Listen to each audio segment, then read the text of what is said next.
All right, you are amazing for continuing this course, to sticking with me, learning the deepest, most simple, amazing spiritual technology. What I'm going to tell you now is absolutely mind-blowing. There are books, and I can talk for days and days on this. However, the point of what I'm going to say now, I want you to know that this was spoken about in Judaism and Jewish mysticism for thousands of years. I've written many books on a book called the Tanya. It's called the Bible of Jewish Mysticism. He has 12 chapters on this. And yet it's only recently, maybe in the last 20 years, that quantum physics has discovered what I will tell you right now. So we've discovered this scientifically. It is unbelievable. And it goes like this.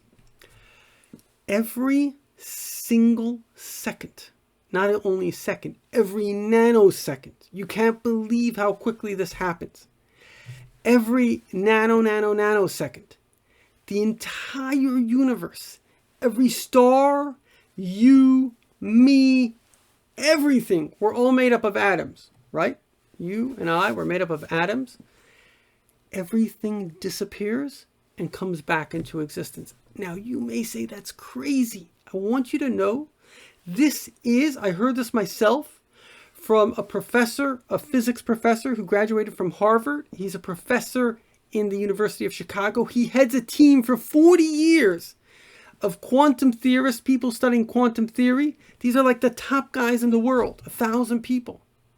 He said this equation is the most certain equation that we have in science. We know this this is like, you know, if you knew something, it's 100%, but 100 point, nothing is 100% in science. That's one of the things that we know. But this equation is the closest that we have to something being accurate. Everything disappears and reappears like your heartbeat. So I have a little question for you. How? The answer is, what is more real? Right now, let me do something better. Got this prop, a cup. What is more real? The appearance of the cup or the disappearance of the cup? The answer is the disappearance of the cup. Why? Because before this cup existed, or the atoms in the cup didn't exist. So the greater miracle is not that it disappears, is that it appears. And here's a good example. Imagine this cup was born from my thought. Imagine for a moment, I'm thinking about a cup. There's no cup here, but I'm thinking about the cup, right? In my thought, there's a cup. How long will my thought cup last? Think about it. How long will it last? The answer, only as long as I'm thinking about it. Stop thinking, gone. Think there. The same thing as this universe exists, and it's a very complex process. There are thousands of books of the Kabbalah on how this process happens. And really, quantum physics has just discovered the very basic fact that the process does happen. But the point is that every moment, the Creator, God, is imagining the universe into its current reality. He uses Hebrew letters, which are energies. There are 22 different letters, 22 energies, and those basically the atoms are all made up these 22 frequencies, and in their combinations, they create the quarks and the different things, the building blocks, and they turn into what they are.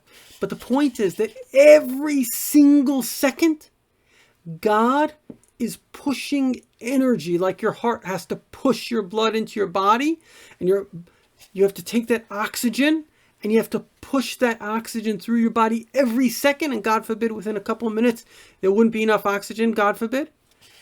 God, every second, is pushing reality into existence. It comes, and it disappears back and forth. And that, like I said, is an absolute scientific fact. So why do I tell that to you? Imagine for a moment, you stepped on an island, and this island had everything you could imagine.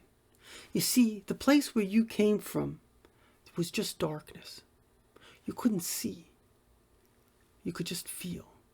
It wasn't a good life. And you come onto this island, and every moment the sun comes up, and there's beautiful trees, and you see these birds, and they're and then you see this fruit, and you can taste food, and there are people. Maybe you're married, and you have love, and you have children. You can take a walk. You can smell the air. You can see the rain. You can see lightning. You could hear thunder. That's what God is doing for you every second. Every second. Remember that example that I gave you about the person who goes to the island and his intelligence is so much more than the child. So what does he have? He has gratitude. So the clever person realizes, I'm not entitled.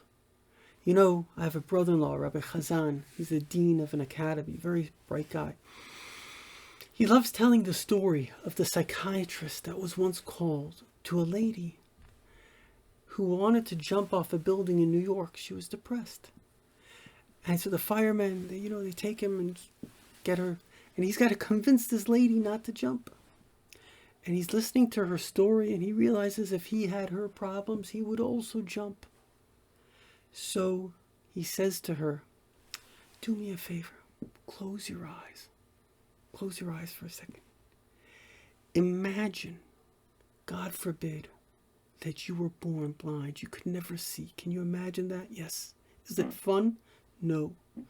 And now I want you to imagine that you can see. How do you feel? She says, amazing. He says, you can see.